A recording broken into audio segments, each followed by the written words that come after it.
Shalom, selamat pagi, siang, sore, malam buat Ibu Guru. Kami di sini dari kelompok PKN 1198 akan mempresentasikan.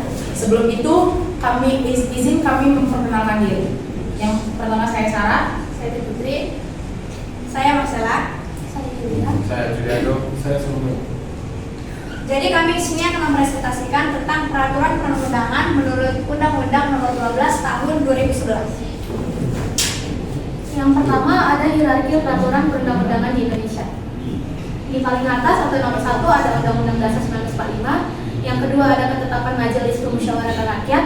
Yang ketiga ada undang-undang atau perpu. Yang keempat ada peraturan pemerintah. Yang kelima ada peraturan presiden. Yang keenam ada peraturan daerah. Yang ketujuh ada peraturan daerah. Kemudian selanjutnya kita akan memasuki materi Undang-Undang Dasar 1945. Pengertian dari Undang-Undang Dasar 1945 yaitu Undang-Undang Dasar Negara Republik Indonesia tahun 1945 adalah konstitusi dari sumber hukum tertinggi yang berlaku di negara Republik Indonesia.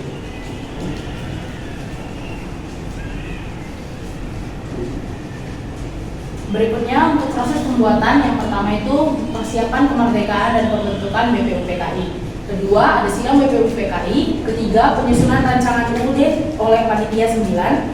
Keempat, pengesahan UUD 1945. Dan yang terakhir merupakan perubahan dan perkembangan UUD 1945. Selanjutnya kita akan membahas materi muatannya. Materi muatan ini tercakup dari 5 poin. Yang pertama yaitu jaminan hak asasi manusia bagi setiap warga negara. Yang kedua adalah negara yaitu Pancasila yang dijelaskan secara gamblang dalam pembukaan UUD 1945. Yang ketiga pokok pikiran pemberontakan untuk melawan imperialisme, kolonialisme, dan fasisme.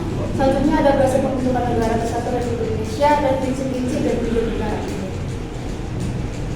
Selanjutnya pencabutan Undang-Undang Dasar 1945. Yang pertama amandemen 1999, kedua amandemen 2000, dan ketiga amandemen 2001 dan 2002. Akan kita bahas selanjutnya yaitu tentang ketetapan Majelis Permusyawaratan Rakyat. Pengertian tentang MPR. MPR adalah sebuah keputusan yang dikeluarkan oleh MPR serta mempunyai kekuatan hukum mengikat baik keluar dan ke dalam MPR.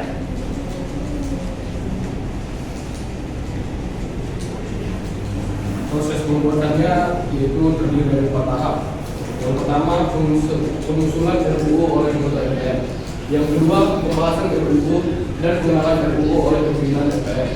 Yang ketiga penyusunan dan pembahasan lebih terperinci RUU di sidang MPR. Dan yang terakhir pengambilan keputusan bersama apakah disahkan atau tidak.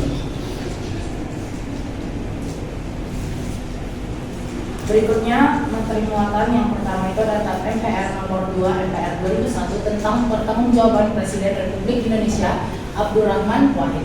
Yang kedua, TAP MPR nomor 11 tahun 1998 tentang penyelenggaraan negara yang bersih dan bebas korupsi, kolusi, dan nepotisme. Yang ketiga, TAP MPRS nomor 33 MPR 1967 tentang pencabutan kekuasaan pemerintah negara dari Presiden Soekarno. Lalu selanjutnya pencabutan TAP MPR ada 3 yaitu yang pertama ketetapan tentang Undang-Undang Dasar atau UUD. Yang kedua ketetapan tentang garis-garis besar haluan negara yang disingkat dengan GBHN, dan ketetapan tentang Pancasila dan Negara Kesatuan Republik Indonesia yaitu NKRI. Lalu kita beralih ke peraturan pemerintah. Ini ada proses pembuatannya. Yang pertama ada perencanaan penyusunan PP dilakukan oleh kementerian atau LPMK sesuai bidang tugasnya. Yang kedua, Menteri Hukum dan HAM menyampaikan daftar perencanaan program penyusunan PP kepada kementerian. Yang ketiga, Menteri Hukum dan HAM mengadakan rapat koordinasi dengan kementerian dalam waktu paling lambat 14 hari. Dan yang terakhir, perencanaan penyusunan PP ditetapkan dengan keputusan presiden. Kemudian materi muatan. Materi muatan peraturan pemerintah adalah materi untuk menjalankan undang-undang. Pencabutan peraturan pemerintah. Yang pertama, PP nomor 2 tahun 2022 mencabut PP nomor 51 tahun 2014 tentang kawasan ekonomi khusus Tanjung Api-Api. Berikutnya PP nomor 9 tahun 2020 mencabut PP nomor 40 tahun 2005. Undang-Undang nomor 7 tahun 1944 mencabut PP nomor 22 tahun 1947 tentang susunan dan acara pengadilan tentara. Kemudian pemerintah mencabut PP nomor 45 1995 tentang cara pemeriksaan di bidang pasar modal. Berikutnya kita akan membahas peraturan presiden. Bagian dari peraturan presiden yaitu adalah peraturan perundang-undangan yang ditetapkan oleh presiden sebagai perintah peraturan perundang-undangan yang ditinggi atau dalam menyelenggarakan kekuasaan pemerintahan. Proses pembuatannya adalah yang pertama, pemrakarsa mengajukan permohonan izin prakarsa kepada presiden.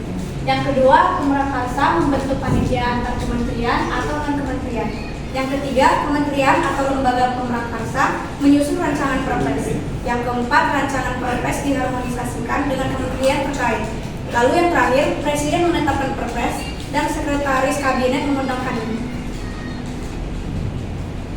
Selanjutnya, materi muatan.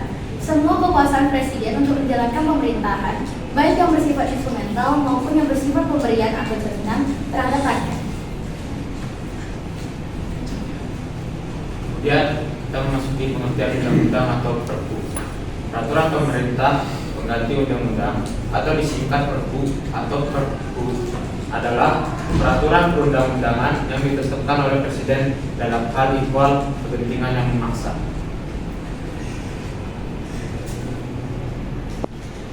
Pencabutan UU atau Perpu.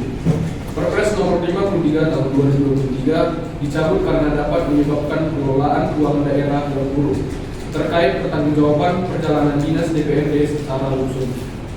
Perpres nomor 10 tahun 2001 dicabut lampiran yang membuat pembukaan prestasi minuman keras setelah masukan dari masyarakat.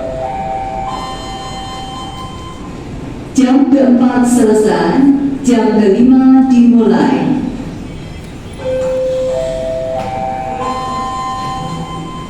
The fourth period is up. The fifth period starts.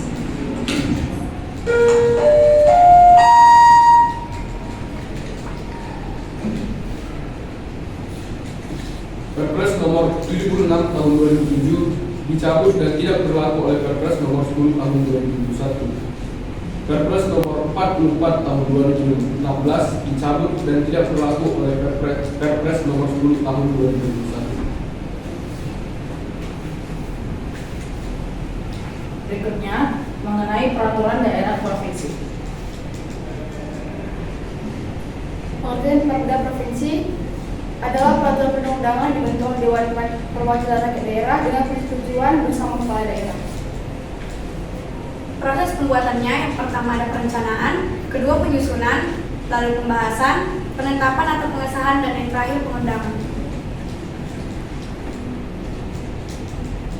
Materi muatan terdiri atas tiga. Yang pertama, penyelenggaraan otonomi daerah dan tugas pembantuan. Yang kedua, penjabaran lebih lanjut dari peraturan perundang-undangan yang lebih tinggi. Dan yang terakhir, menampung kepentingan masyarakat dan kondisi khusus daerah. Kemudian pencabutan perda provinsi. Peraturan daerah atau perda dapat dibatalkan apabila bertentangan dengan kepentingan umum atau peraturan perundang-undangan yang lebih tinggi. Pencabutan perda dapat dilakukan oleh pemerintah pusat atau Mahkamah Agung. Kemudian kita akan beralih ke peraturan daerah kota atau kabupaten. Untuk materi muatan penyelenggaraan otonomi daerah, petugas pembuatan pembantuan kondisi khusus daerah, penjabaran lebih lanjut peraturan perundang-undangan yang lebih tinggi. Lalu selanjutnya pencabutan perda kabupaten atau kota tercabut dari 3 bagian, yaitu yang pertama, bupati atau wali kota harus menghentikan pelaksanaan perda dalam waktu maksimal 7 hari setelah keputusan batal diterbitkan. Lalu yang kedua, bupati atau wali kota yang mengajukan keberatan kepada menteri dalam waktu maksimal 15 hari jika tidak menerima keputusan pembatalan. Lalu yang terakhir, jika perda masih dilakukan akan dikenai sanksi atau administratif dan penundaan evaluasi rancangan perda. Jadi sekian presentasi kelompok kami. Terima kasih.